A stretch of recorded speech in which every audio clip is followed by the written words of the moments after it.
अस्सलामु अलैकुम। आप देख रहे हैं फ़ख्र न्यूज़ HD और मैं हूं आपके साथ सादिया बतूल। सबसे पहले शामिल करते हैं आज की अहम खबरें। सऊदी अरब में हज कॉन्फ्रेंस और नुमाइश के चौथे एडिशन का आगाज हो गया, जिसमें हज 2025 के हवाले से किए जाने वाले इक़दामात समेत दीगर अमूर के हवाले से गुफ्तगू की जा रही है।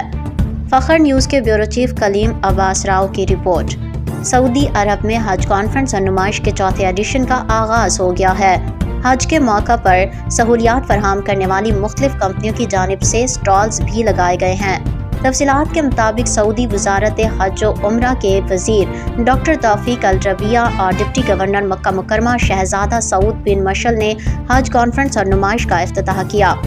हज कॉन्फ्रेंस में पाकिस्तान से मजहबी अमूर के वज़ीर चौधरी सालिक हुसैन समेत इस्लामी ममालिक के बुज़रा, उलमाए कराम और मंदुबैन शरीक हैं। हज कॉन्फ्रेंस और नुमाइश 16 जनवरी तक जारी रहेगी।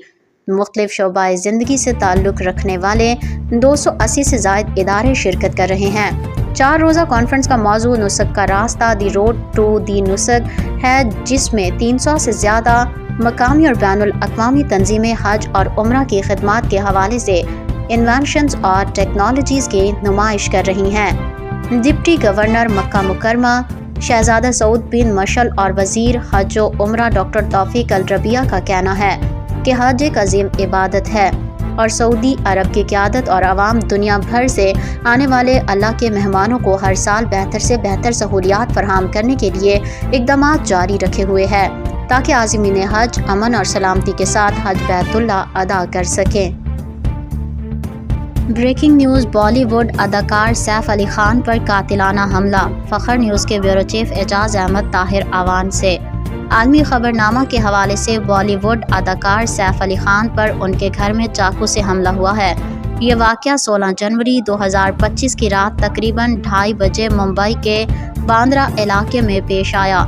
नामालूम शख्स चोरी की नीयत से घर में दाखिल हुआ और मुज़ाहमत पर सैफ अली खान को चाकू के 6 वार किए, जिनमें से 2 ज़ख्म गहरे थे और एक रीढ़ की हड्डी के करीब था। सैफ अली खान को फौरी तौर पर लीलावती हस्पताल मुंतकिल किया गया, जहां उनकी न्यूरो सर्जरी मुकम्मल हो चुकी है और प्लास्टिक सर्जरी जारी है। डॉक्टर नीरज ओतमानी CEO लीलावती हस्पताल ने तस्दीक की है कि अब वो ख़तरे से बाहर हैं। इस हमले के दौरान सैफ अली खान की अहलिया करीना कपूर और बच्चे महफूज रहे। पुलिस ने घर के मुलाजमीन से पूछगछ शुरू कर दी है और मुंबई क्राइम ब्रांच ने हमलावर की तलाश के लिए 7 टीमें तश्कील दी हैं, जो CCTV फुटेज का जायज़ा ले रही हैं और मुख्तलिफ इलाकों में तफ्तीश भी कर रही हैं। फिल वक्त के लिए इतना ही। मज़ीद खबरों और अपडेट्स के लिए देखते रहिए फ़ख्र न्यूज़ HD।